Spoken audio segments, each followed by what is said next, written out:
Welcome to part 4, research aims and objective. I've named this video the Bloom's taxonomy. Before we talk about the Bloom's taxonomy, it is very important for you to know that you have got several tools that can help you to formulate well-defined aims and objective. And the first tool that I want to talk about is the Bloom's taxonomy, followed by the SMART principle.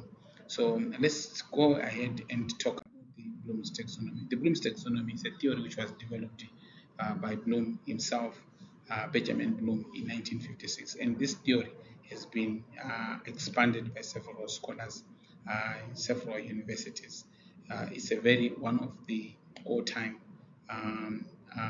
theory that has been very useful in education. And that's what the Bloom's taxonomy. So at the bottom of the theory, we have got the skills which Bloom referred to as lower order thinking skills, which comprise of remembering, understanding, and applying. Then on the top of the taxonomy, we have got the higher order thinking skills, which the highest being creating, then evaluating and analyzing. But take note that different scholars, they use different ways to describe these levels, and that should not be an issue to you. So let's talk about remember some of the theorists, they actually use this, they name this level as knowledge, and what we are expecting learners all to do at this stage is just basic memorizing of facts and dates, events, people's names, places, concept, and patterns. That's what we are expecting them to do. So that's more of rote learning.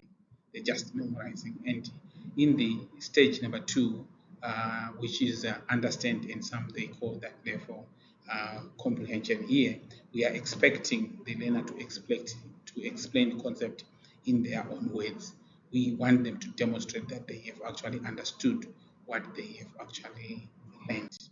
Then stage number 3, which is the application. Can the researcher apply what they have learned to solve different problems in different contexts, in also different situation? That is why we call it applying or application.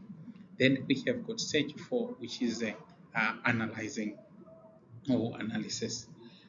In this stage, what we are expecting the learner to be able to break down certain concepts and examine their relationship. We are also expecting researchers to be able to analyze different events that lead to different events. For example, different events that lead to the great 2008 global cash crisis, or the World War II, you can name them. Then we have got the level 5. We are now getting to the higher or the highest order thinking skills. So evaluating in this area, we are expecting the researcher to be able to use the knowledge that he has learned and the skills that he has learned to be able to appraise, to be able to critique, to advance critique, to justify their standpoints, etc., etc. So this is actually very important in a research, to see can you use your knowledge that you have learned, can you use your skill that you have learned to justify your position in your study. Then the last thing, which is the highest order, is the create, which is right on top of the taxonomy. And at this level, we are expecting the learner to combine all that they have learned, the skill that they have learned, to create original work, or to solve or to create a solution to a problem. So this is the last level which we expect you, especially for the PhD student, to make sure that whenever they are creating their objectives, one of their objectives should be at this level. And why is the Bloom's taxonomy very important for you guys to master? And the one most important is you can actually use this Bloom's taxonomy to establish or to come out with the clear or well-defined research aims and objectives. corresponding to each taxonomy level and plan to achieve them. So in the next presentation, I will actually show you how these verbs can correspond well with the Bloom's taxonomy. And it's very important that for you to understand that different scholars have actually come out with the different verbs, associating them or classifying them under different taxonomy level. So whatever verb that you choose to use in your research objective, you need to go to the Bloom's taxonomy and check at which level that verb used. For example, if you use the word examine, go under the Bloom's taxonomy, which shows all the verbs and all the level, and look for the word examine. So, and for this level, for example, this one, you find that the word examine falls in category number 4, which is the analysis level or the analyzed level. That's where the word examine for. Then if you use the word develop, for example, go and look where the word develop falls in this taxonomy. You will see that the word develop falls under level 5, the synthesis or the evaluation point.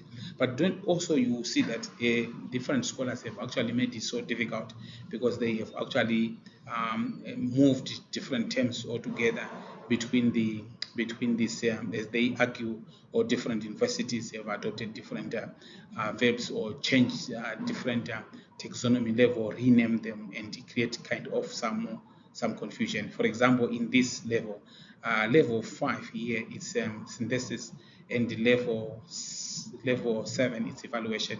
And in the first diagram that I showed you, level 5 was actually evaluation, which is level 6. Yeah, so that's not much create you, and our level 6 was actually creation, and you can see that creation here is in level 5. But that should not worry you a lot when you come across that. You just need to make sure that you stick to one theory. Then the difference between masters and PhD is also distinct when you use the Bloom's taxonomy. For master's level, your verbs that you use should fall within level 1 and the level 4 of the Bloom's taxonomy. That is the understand, remember, analyze, and apply. Those 4. You can also, as a master's, if you want, you can go to level 6 if you want. There are also so many students that does that, and they end up being given a PhD instead of a master's degree. Yeah, if your university gives you a doctoral degree if they evaluate your masters and see you deserve. So if that is the case, you can take an advantage of that and make sure that you hit level 6 even at your masters, and so that you can stand a chance to get your doctoral degree at a master's level. Then for master's degrees, or for doctoral degrees, we expect your aims to fall between level 4, which is analyze, number 5, which is evaluation, and number 6, create.